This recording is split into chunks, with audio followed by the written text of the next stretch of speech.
ఓం శ్రీ గురుభ్యో నమః. హరి ఓం. ఓం శ్రీమాత్రే నమః. ఓం గం గణపతియే నమః.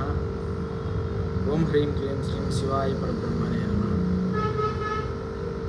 తదుపరి శనివారము, స్థిరవారము, మందవారము ఇటువంటి ఇత్యాది నామములతో ఉన్నటువంటి వారాన్ని శనివారం. శనేశ్వర గ్రహం ఆధిపత్యాన్ని వహిస్తూ ఉంటుంది.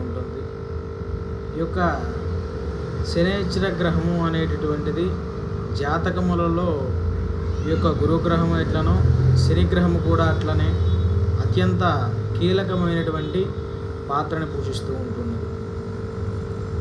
అనగా ఈ యొక్క శనేశ్వర గ్రహము ఏలినాటి శని అనేటటువంటిది ఒక దోషంగా అనేక రకాలైనటువంటి కొంతమందిని ఇబ్బందులకు గురి చేస్తూ, అలాగే అత్యంత అధవ స్థాయిలో ఉన్నటువంటి వారిని కూడా అత్యంత ఉచ్చ స్థాయికి నిలబెట్టేటటువంటి గ్రహములలో భాగంగా ఒక శనేశ్వర గ్రహం కూడా విశేషమైనటువంటి పాత్రని పోషిస్తూ ఉంటుంది.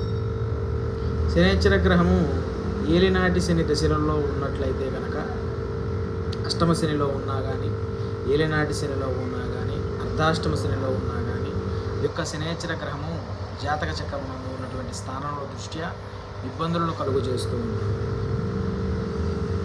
ఏలినాటి శనిలో అనగా మొత్తముగా 7 సంవత్సరముల పాటు ఉండేటటువంటి ఈ యొక్క ఏలినాటి శనము మొదట 2 సంవత్సరములు ఇబ్బందులను చూపిస్తుంది. తదుపరి 2 సంవత్సరం, మధ్య 2 సంవత్సరములు కూడా ఆ యొక్క ఇబ్బందులు అట్లనే కొనసాగుతూ కొన్ని బాగా మరింతగా ఇబ్బందులు పెట్టేటటువంటి అవకాశాలు ఉంటున్నాయి.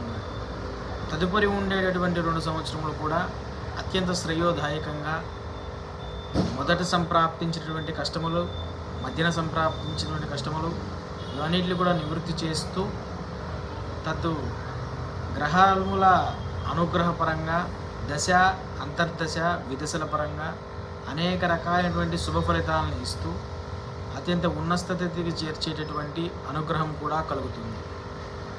అందుకని ఆ యొక్క శనివారం నాడు శనిహోరల యందు శనేశ్వరుని దర్శించడం, తద్దోషములకు నియమములు పాటిస్తూ జీవనాన్ని కొనసాగించడం, ఆ యొక్క శనేశ్వర గ్రహం యొక్క అనుగ్రహాన్ని మెండుగా పొందటం వల్ల మరింతగా సంతృప్తి చెంది శనేశ్వర భగవానుడు మరింతగా అనుగ్రహించేటటువంటి అవకాశము తప్పక కలదు.